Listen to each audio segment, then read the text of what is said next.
here it is, 7 years, it'll be 8 years after we lost Matt. And look back and be able to be honest enough to say, we've made X, Y, and Z changes. And celebrate those changes. To me, is extremely important. And it's to get other people to really understand that we've made these little changes. And every time we make a little change, there's a life or a couple lives associated with that change. And people said you can't talk about suicide, this contagion effect. Oh yeah, put the idea in somebody's head. And it's like, well, I said, anecdotally, I can say for the last almost 8 years that I've been doing this, I, along with other people, it's not just me, it's always a team of people. I mean, we've brought more people back from the brink. And I know that because when I talk to administrators, when I talk to law enforcement, they get the phone calls, they respond. People respond now, where before it wasn't a big deal. So I think we've opened that door, and we only have to keep getting more people involved in this. So that's where I say I wanted to be here is, hey, we have to make change.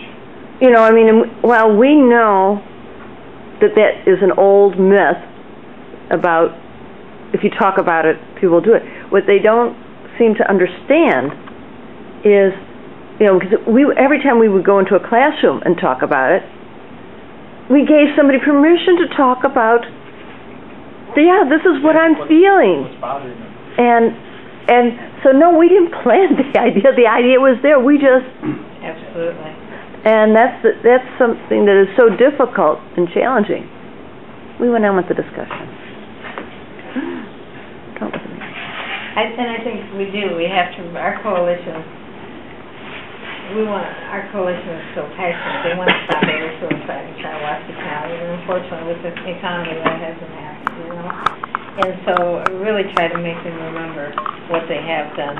He was saying we need to celebrate what we have done, and I think that's so true. Yeah. Mark your milestones.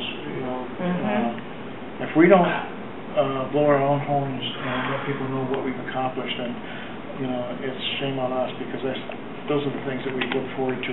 We can say we did this, this, and this, and we still need to do this, but look what we've accomplished in a short period of time. We've done a great job. Well, I think celebrating creates an awareness in addition to the awareness we've created through the process. We've been really working with our law enforcement about how they respond to somebody who's suicidal, and so that education process has occurred. But we had an incident where a law enforcement individual went above and beyond to get to somebody who was barricaded and just, this man was intent on taking his life, and through this deputy's persistence, he saved this man's life, and we honored him at our annual celebration, which has about 400 people attending. So being able to talk about it in front of that large group through our celebration, again, spreads the same message. And for him as law enforcement, he can go back to his department and say, it's okay for us to be compassionate, because so many times that is not what they're taught. They're taught self-protection, which they need to do that too. But so I think that the celebration is another way to teach people what's good and what's okay. Rewarding positive behavior. We did the same thing this last year too. We had a couple incidents with law enforcement that saved a young man's life. One where the Lieutenant Grant actually talked the young man to put the gun down. He had a gun to his head. He'd broken up with his girlfriend. His girlfriend called the police and said, I'm going to do something crazy. And when the girlfriend called the police, they're obligated to chase this young man down. And they cornered him in a subdivision, and they all had their guns drawn. And he has this gun to his head, and he's just, egging him, come on, shoot, And luckily the lieutenant got there and just talked everybody, let's quiet, let's put our guns down, and started talking to the young man, and talked to him, because the young man was scared to death.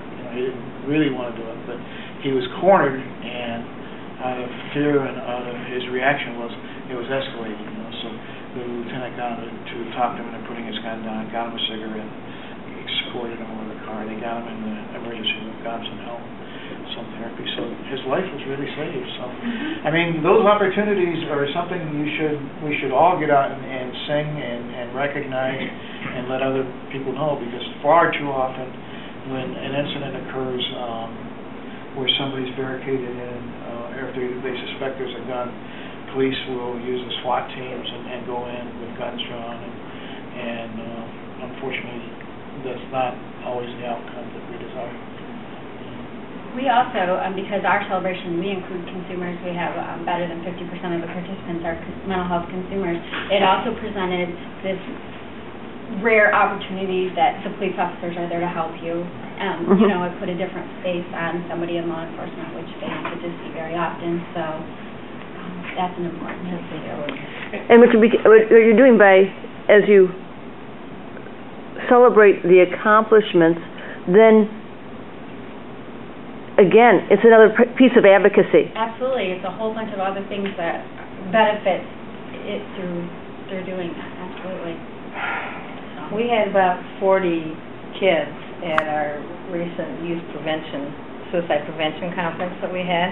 Out of the 100, about 40 of them were kids. And I kind of enjoyed watching them throughout this 2 hours. They hung on every word. I mean, you know, teenagers usually get pretty giggly, but they didn't. I think the older people liked Eric Hipple the best because they knew who he was.